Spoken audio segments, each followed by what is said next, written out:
मतलब आप दुखी है अंकिता की बॉडी मिलने से? कहाँ है आरती?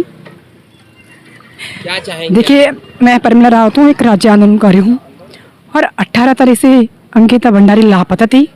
यहाँ के जो 3 जनप्रतिनिधि है, चाहे वो सुभाष उनियाल हो, रेणु बिष्ट हो, प्रेमचंद अग्रवाल हो, आज अगर इनकी बेटी आज अगर ऐसा होता तो वो लोग क्या एक्शन इसमें लेते।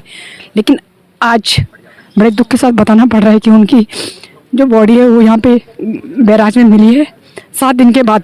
आप देखिए पूरे उत्तराखंड की हाल स्थिति देखिए आप, किस 7 दिन से हमारी बेटी लापता थी, बहन लापता थी और आज हमारी उसकी हमें उम्मीद नहीं थी कि उसके पिताजी कल रात तक बोल थे मेरे से, उनका भाई जो अजय इकलौता भाई बचा हुआ है वो भी कल रात कह रहा नहीं दीदी हमारी बहन जिंदा है। हम लोग भी बड़ी आस लगा के बैठे थे, नहीं इन्होंने जो कुछ भी करा है इन 3 बदमाशों ने, इन हत्यारों ने, लेकिन उसे छोड़ा हुआ कहीं ना कहीं वो हमें जिंदा मिलेगी। लेकिन हमने इसलिए नहीं बनाया था ये राज्य कि 19 साल की लड़कियां यहाँ पे इस तरह से बलि का बकरा बनाएंगे। यहाँ के जो गुंडे बदमाश मवाली लोग हैं, कुछ शब्द नहीं है हमारे पास बोलने के लिए। आज हमने ये राज्य इसलिए बनाया था कि इस तरह से हमारी बहनों को मारा जाएगा, बलात्कार करके किस तरह से उसके दांत तोड़ रखी। मैं अभी अंदर यहाँ जो शेखर सुयाल साहब है, मैंने उनसे रिक्वेस्ट करी कि हम लोग पूरी रात हमने बॉडी देखी है, बॉडी उसके दांत टूटे हुए। इन्होंने मुझे सेक्सुअल हरासमेंट जो हो, जहाँ आज तक मैं सुनी रही थी ये चीज़ें, अभी भाई लोग भी बता रहे थे, सामाजिक कार्यकर्ता ये लोग, कल हम रात को वहीं रहे थे लक्ष्मण झूला थाने में, तो वहाँ पे चर्चाएं चल रही थी। मैं नहीं हमारा उत्तराखंड देवभूमि है, यहाँ पे ऐसे लोग नहीं है, लेकिन दुर्भाग्यपूर्ण बाहर के लोग आकर हमारी बहनों से बलात्कार कर रहे हैं और इस तरह से उनको मार के फेंक रहे। तो पूरे उत्तराखंड से मैं अपील करना चाहती हूँ कि सब लोग ये मत सोचने कि आज अंकिता की बॉडी मिल चुकी है, हम लोगों को पूरी मजबूती के साथ हम लोगों को उसको न्याय दिलाना पड़ेगा। तमाम यहाँ धार्मिक सरकार जितने भी लोग हैं, मैं वैसे तो मैं समझती हूँ कि ये लोग अभी भी बचाने की कोशिश कर रहे हैं। विनोद जो आर्य हैं, जो यहाँ का राज्य मंत्री है भारतीय जनता पार्टी को, उसको बचाने की कोशिश कर रहे हैं। मैं आपको 2 दिन पहले की बात बताती कि उस परिवार को इस थाने के अंदर बैठ के चाय कॉफी बिस्किट खिलाया जाता। रेणु भी वहाँ पे मौजूद थी। हम लोग को इतना दुख और पीड़ा हुई, हम लोग देहरादून से आए थे, हम लोगों ने रात वहाँ पे बिताई, हमने उनको थाने के अंदर नहीं घुसे देंगे, लेकिन वो तब थाने के अंदर नहीं आए। किस तरह से वो सेवा पानी करते रहे। उनके पिताजी बुजुर्ग आदमी, इतना गरीब आदमी समझ के वो उस थाने के चक्कर 2-2.5 घंटे तक घूमता रहा। उन्होंने कहा हमारी बैठक चल रही, बैठक अरे कौन सी बैठक चल रही थी, तुम्हारी बेटी के साथ ऐसा बलात्कार होता तो तुम क्या करते। उनको बेवकूफ़ बनाते रहे और जीरो, आप बता जीरो FIR लॉन्च कहीं भी हो सकती है। 3 थाने, ऋषिकेश थाने में, मुनिक रेती थाने में और इस थाने में जाकर ये बेवकूफ़ बनाते रहे। अगर ये पहले शायद 18 तारीख को अगर समय पे यहाँ की जो सरकारें जाग जाती तो शायद वो जिंदा बच सकती थी, क्योंकि उसके दांत टूटे। मैं भी बॉडी देख के आई हूँ, उसको किस तरह से पीटा हुआ है, बहुत बुरी तरह से मारा उसको सेक्सुअल करके और उसको मार के जिस तरह से।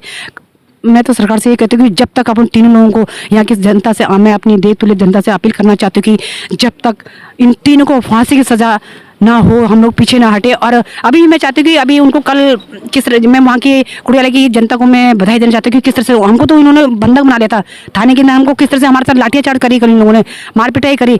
लेकिन मैं यहाँ की जनता से, पूरे उत्तराखंड की जनता से कहती हूँ कि जल्दी से जल्दी हम लोग उनको फास्ट ट्रैक में निवेदन करूँगा कि CBCID जाँच भी होनी चाहिए इसमें, किसके पीछे क्या चीज़ है और क्या इसकी बनी। वहाँ पर पहले प्रियंका नाम की लड़की काम करती थी, उसके साथ भी ठीक वैसे ही हुआ, पर मामला वैसे ही दब गया जैसे अंकिता का मामला दबाना चाह रहे थे। बिल्कुल निश्चित तौर पे आपने बहुत सही क्वेश्चन किया। अंकिता का मामला दबाना चाहते थे। अगर हम जैसे हम लोग बीच में आते, मेरी ये सरोजनी सफल्याल जी है, हमारी आरती राणा जी है, तमाम मेरे भाई लोग, अगर हम आते नहीं तो हमें ये लोग हमें कब से, हमें कल से DM साहब ने, SSB साहब करे अपने घर चल जाओ, आप हमें घर तक छोड़ देंगे। अरे हम घर छोड़ने की जरूरत कहते हैं, हम तो उसको न्याय दिलाने के लिए आ रखे हैं। हमने कहा जब तक अंकिता नहीं मिलेगी हम घर नहीं जाएंगे, हम उनको बोल कर रखा था। आज अंकिता का इन्होंने अभी पंचनामा कर रहे हैं, फिर उसका पोस्टमार्टम है, लेकिन मैं पोस्टमार्टम रिपोर्ट जल्दी से जल्दी आए। पोस्टमार्टम रिपोर्ट के बाद मैं समझती हूँ कि उसमें धारा और एक्ट ही जाए, इन्होंने 302 या 120 भी लगा के, खाली 2 धाराएं लगा के है। उसके बाद इसमें जो भी है 376 वगैरह सब धाराएं और इसमें ऐड की जाएगी। अभी पोस्टमार्टम जल्दी रिपोर्ट आके, और मैं समझती हूँ कि सभी लोग उनको जब तक फांसी की सजा न मिले घर ना बैठे, नहीं तो ऐसे हमारे यहाँ लड़कियाँ बच्चे जाते रहेंगे, कल किसी बेटी भी जा सकती है। और जिस दिन हम चाहते हैं कि आज भी अभी इनको कल कोटद्वार में पेश किया था और पौड़ी जेल भेजा गया, जिस दिन ये मैं अभी हम लोग कह रहे हैं अभी जिस दिन वो कोर्ट में पेश कर लाया जाएगा उस दिन हम इनको छोड़ेंगे ना, हम इनको जिंदा जला देंगे। हमने बता दिया। आज आपका क्या कहना है? मेरा तो ये कहना है, देखो ये दुर्भाग्य हमारा, 18 साल की लड़की और 22 साल हमारे राज्यों को बने हुए हैं। हमने तो क्या कहना कि मतलब हम कहीं सेफ नहीं है। ऐसे दरिंदे हमारे राज्य में पनपेंगे, इन्हें तो जिंदा जला देना चाहिए, इन्हें कड़ी से कड़ी सज़ा मिलनी चाहिए। और अंकिता के कातिलों को मैं कह रही, मेरे पे शब्द नहीं है बोलने के लिए, भगवान जिसके घर देर है अंधेर नहीं है उसका तो पूरा सत्यानाश होना चाहिए और यहाँ इसका रिसोर्ट बिल्कुल ख़त्म कर देना चाहिए। और यानी वो रिजॉर्ट जो है सेक्स रैकेट का अड्डा था। हाँ, मुझे यही लग रहा है। और लड़की के साथ कुछ इतना गलत हुआ है कि लड़की की हालत देखी, हमने लाश देखी अभी तो देखी नहीं जा रही है, मत कह ही नहीं सकते कि उसके साथ क्या हुआ, मारपीट हुई, क्या हुआ क्या नहीं हुआ, बहुत ही गलत हुआ है। उसके माँ बापों को न्याय मिलना चाहिए। ये अंकिता पूरे उत्तराखंड की बेटी है, पूरा उत्तराखंड ही जाग जाऊँ, मैंने कह दिया। आज उसके साथ हुआ, कल हमारे साथ भी हो सकता है। ये रुकवाना हमको, आज हमारे लिए अंकिता कुछ ना कुछ छोड़ गई है, ये क्या पता इस उत्तराखंड के भलाई के लिए ये हुआ है। तो हमें पकड़े गए हैं वो जो लोग, उनके साथ सख्त से सख्त सज़ा मिलनी चाहिए। मैं तो यही कहती हूँ, मैं बोल ही नहीं सक रही। उसे देख के हमारी हालत बिल्कुल ऐसी हो गई है कि हमें उम्मीद नहीं थी कि वो मरी हुई मिलेगी। मेरा नाम आरती राणा है। क्या हुआ उस अंकिता के साथ? देखिए भाई साहब, बहुत ही दुखद घटना है ये। और मतलब आप ये देखो ना कि 24 घंटे में हमारा उस बच्ची से ऐसा रिश्ता हो गया था जैसे हमारे परिवार की लड़की होगी, और उनके परिवार वालों पे क्या बीत रही होगी।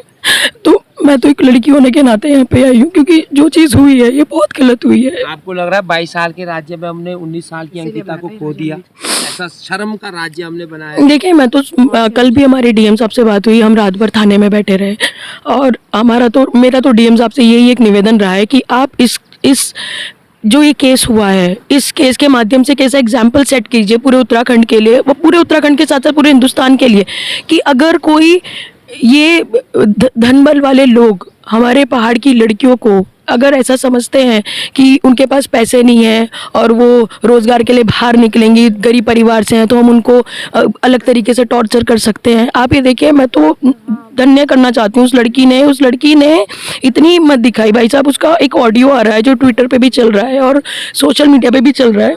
तो आप देखिए, उस लड़की ने एक व्हाट्सएप चैट भी आई है, उसमें ये कहा गया है कि जैसे उसने कहा है कि उसने उसको फोर्स किया कुछ चीज़ों के लिए। उस लड़की ने नहीं, देखिए, अगर वो लड़की गलत होती तो वो मान सकती थी। हम कैसे कह लें कि वो लड़की 19 साल की लड़की थी, पहली नौकरी थी, 28 अगस्त को लगी थी, महीना भर नहीं हुआ था। मैं उत्तराखंड के परिप्रेक्ष्य में एक बात कहना चाहती हूँ। हमारे अभिभावक अपने बच्चों को पढ़ाते हैं, हमारे पहाड़ों में होटल लाइंस कितनी हैं, लड़कियां भी बाहर निकलने की कोशिश कर रही हैं, और अगर उसने हिम्मत करी, पहली नौकरी ली, तो उसका मतलब ये तो नहीं ना कि आप किसी लड़की को दबोचोगे।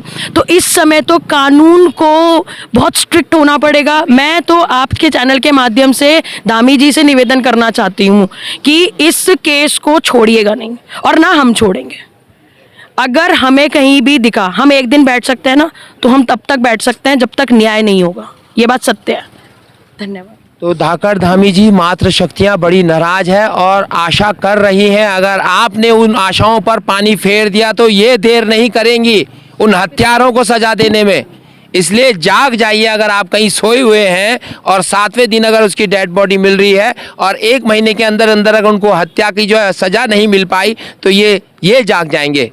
फिर सही सरकार सोई रहेगी, ये जागे रहेंगे। इनके आंख के आंसू देखिए, इनका दिल का दर्द देखिए, ये सब देखिए, तब जाके तय कीजिएगा कि हमने उस रिजॉर्ट को जो अभी 1% तोड़ा है, 100% कब तोड़ेंगे उस सेक्स रैकेट के अड्डे को, और कब उसको फांसी के तख्ते पर लटकाएंगे, ये आपने तय करना है। बाकी मातृ शक्तियों ने अपनी भावनाओं को आपके समक्ष रख दिया है।